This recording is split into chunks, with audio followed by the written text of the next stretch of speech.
Hey, so this is a video I just decided to make because I figured it could help some people. Now, I do want to preface this video by saying that what I say is going to be done with my procedure and everything, like recovery time, what exactly is going to be done and everything, is not going to be the same for everyone. So please do not use this video as a, oh, this is exactly what's going to happen. No, it's to just give you a kind of general idea, or just one person's story, so it's like, oh, okay, it could be something like that. Not necessarily it 100% truly will be, but it could be something like that. So I am on February 1st, I believe that's a Wednesday, I'm going to have corrective surgery done on my foot because my feet, like my little toe, the littlest toe, actually grew in pointing inwards, and because of that I have Taylor's bunions, or also known as bunionettes, on both of my feet. Now, it's something I went in to get looked at when I was in elementary school sometime. My mom took me in to get it looked at, and of course the doctor at that time said no, he didn't want to do anything because I was still growing, and in case it corrected itself, he didn't want to mess anything up and growing. I'm going to be 22 this year, in like 4 months actually. Yeah, a little over 4 months. So yeah, clearly they stayed that way. It's time to get them fixed. So now I'm going to give you details of exactly what they're going to do for the procedure. So if you're squeamish or just don't like hearing about medical procedures, mute it now. You can unmute it once my foot is no longer on the screen. So as you can see, or maybe not, sorry if my foot's dirty, this toe points inward. What they're going to have to do is they're going to have to break that bone there and straighten it so that,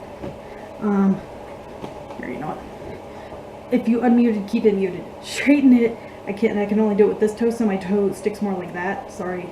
Ugh, don't look between my toes, they're gross. But stick it so it's more like that, so it's straight and not digging in. And they're going to put a screw in so that it heals straight, and then they're going to scrape off, I don't know if you can see that little extra red bump on the side, that's the Taylor's bunion, but obviously, the doctor was saying there would be no point in him just scraping off the bunion because seeing how my toe grew in, it would just come back. So they need to straighten my toe, and they're going to put a screw in that's going to be in there for the rest of my life and straighten it. We talked about the procedure. Let's talk about recovery time. So for the first 1 to 2 weeks, more than likely 2 weeks, I will not be able to put any pressure at all on my foot. And then after that, I will move to, those medical boots you see people, those big black boots that you see people walking around with. I will move to that, and then it's going to be in total for 6 to 8 weeks.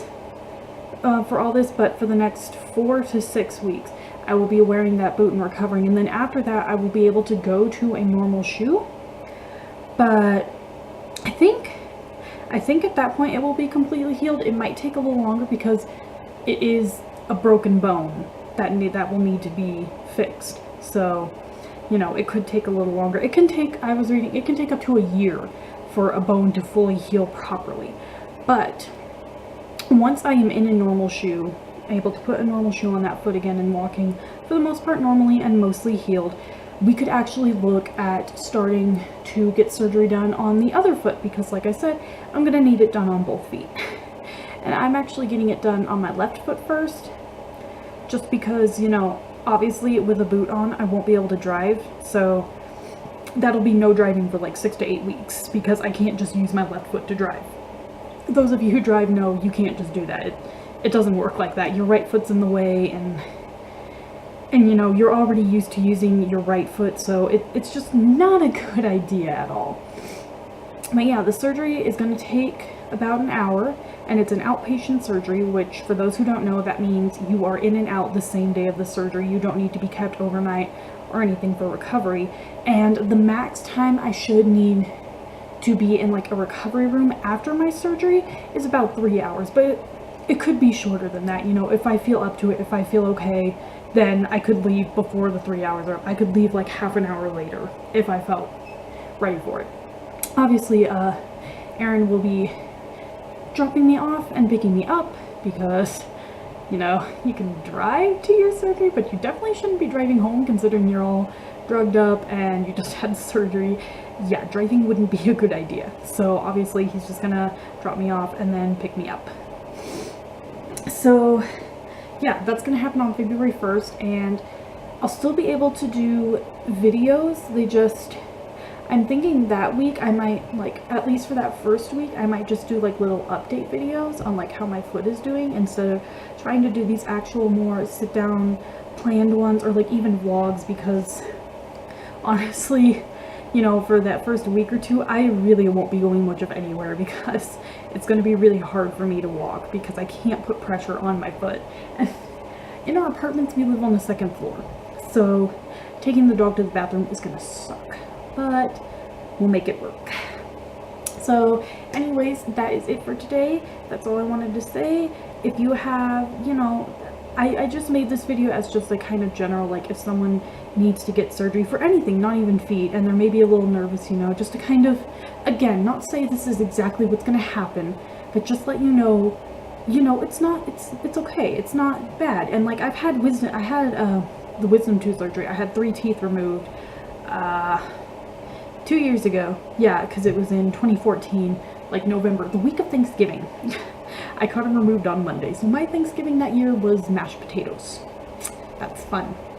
But you know, so it's not really as big a deal. You know, obviously there is always a risk with any surgery, but that doesn't mean, you know, it's a very small risk. And as long as you take care of yourself and do, like, I have a whole packet over there of, you know, 5 days before my surgery, every night I need to start soaking the foot they're going to do the surgery on in a bucket of warm antibacterial soapy water for like 10 minutes each night, just to help make sure get that site clean. And, you know, they're like, don't smoke, because smoking, you know, it can make it take longer for the bone to heal, and maybe it won't heal as properly. So, you know, it's just take those precautions and more than likely you'll be okay. I mean, you know, it's you don't need to be as scared, like, especially for certain surgeries like this where it is really just a smaller, more minor surgery. It's okay. It's gonna be okay. If it's something you need to get done, get in there, get it over with. You're not even gonna remember the surgery because they knock you out, or at least drug you up, so you're all loopy, and once you actually fully come to, you're gonna be like, what? Where am I? What happened? I don't remember anything. So, you know, that is it. And if you have any questions or comments, or, you know, you want to post about your own surgery that you had, or maybe one you're going to have very soon, go ahead and leave it down in the comments below. Like this video if you enjoyed it. I mean, this isn't a video I would make very often because I'm not going to have surgery every day or whatever. You know, surgery isn't really a very often thing. But yeah, that is it, and hope you enjoyed, and I will see you soon. Bye!